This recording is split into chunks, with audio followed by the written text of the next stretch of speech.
We've been talking on the YouTube channel quite a bit, guys, about the Fear franchise, that being the first three Fear games that came out. And we've talked about kind of, what happened to this franchise and could it be something that ever, continues in the future. And we've also talked about the future, that is, of, Fear 4, a continuation of this franchise. You guys can check out all of those videos on the YouTube channel here. But in this segment of the show, I want to talk about the top 5 things that we want in Fear 4. And when I say we, guys, mainly going to be giving you guys my opinion here, but some of you may share similar opinions, and if you don't, or even if you do, let me know what you guys think in the comment section down below. So let's get into it. Coming in at number 1, guys, I want to see a soft reboot, or maybe just a new story altogether within the Fear franchise. But all in all, I would more so want to see a soft reboot, just because I think that this upcoming generation of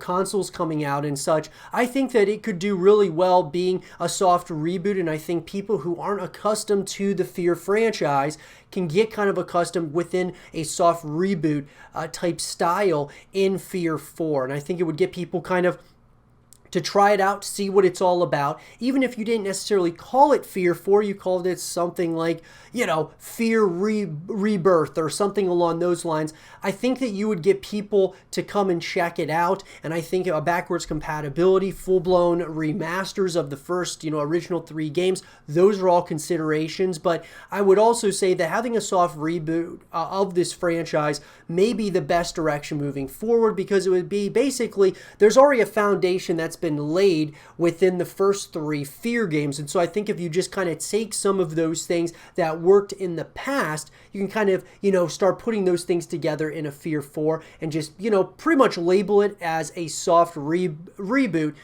to say the least. And then coming in at number 2, guys, I would like to see something along the lines of a semi-open world as far as the story is concerned. A full open world would be interesting as well, but we pretty much up to this point within the first 3 Fear games had very linear types of storytelling here, which I don't think is a bad thing. I think it really created an eerie environment and such.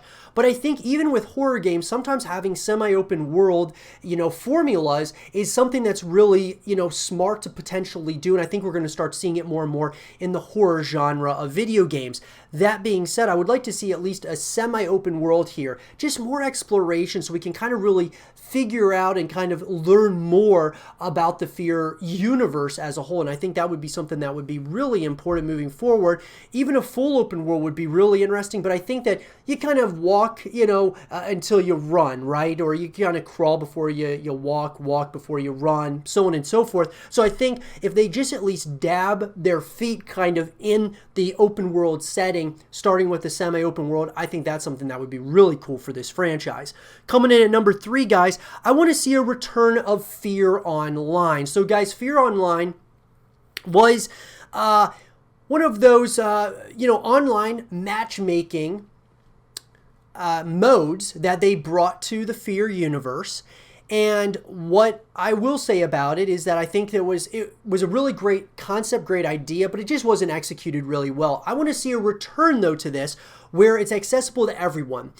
Cross-play, everyone's able to access and come, together and play Fear Online, whether it's with your friends, by yourself, whatever it might be. I think that this is a game, being, a horror shooter game, I think it's a perfect concept to have multiplayer aspects, especially after you're done playing after playing the story as a whole. You want more ways than one to connect with the franchise. We talk about this all the time on the YouTube channel.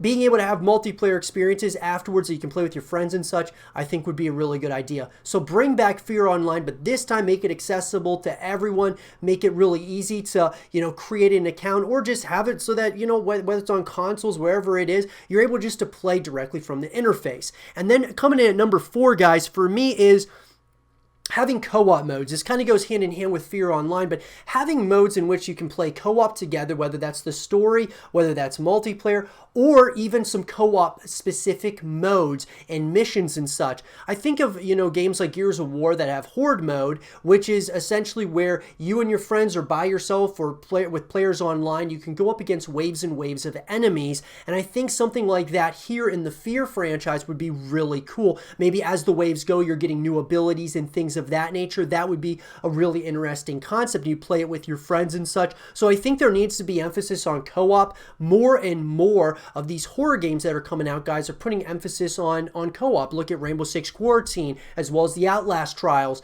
Lots of co-op here. So having co-op, I think, is great. I mean, alongside other ways in which you connect with the franchise, whether that being like a single-player story or a multiplayer story or multiplayer in general, that being like multiplayer modes, I think that would also be really great. And so co-op modes, guys, I think need to come into Fear as a whole, but I do think that it needs to be added and there needs to be some co-op specific modes. So hopefully that's something that they do. And then rounding it out, guys, coming in at number 5 is something that I believe needs to be a part of Fear 4 and the franchise moving forward, is keeping the traditions of what made Fear so exciting in the first place and such a great series. And that was, guys, having a horror game that has action elements within it.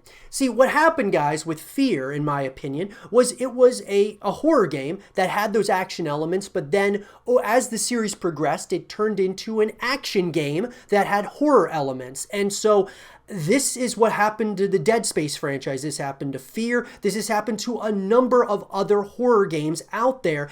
And look, it works for some of them, right? Some games are able to do that and they're able to be successful. But Fear and Dead Space and games like that just were not. It hasn't worked. And so I think when you go away from the formula, you're taking a huge risk. And so in certain ways, I want them to take chances with Fear 4, that being like a semi-open world, but I also think that they need to have more horror elements and keep it structured around horror, gritty horror, terrifying moments within this game, and even whatever it is, the creatures, the humans, whatever it is that you're going up against, the new waves of enemies and such that you go up against, I really want to see, that as, being a terrifying experience. I think of like Resident Evil Biohazard, guys, and how that is a just absolutely terrifying experience, kind of, and not saying that the other Resident Evil games aren't terrifying, but what I'm getting at here is that, you have some games in the Resident Evil franchise are kind of action games with,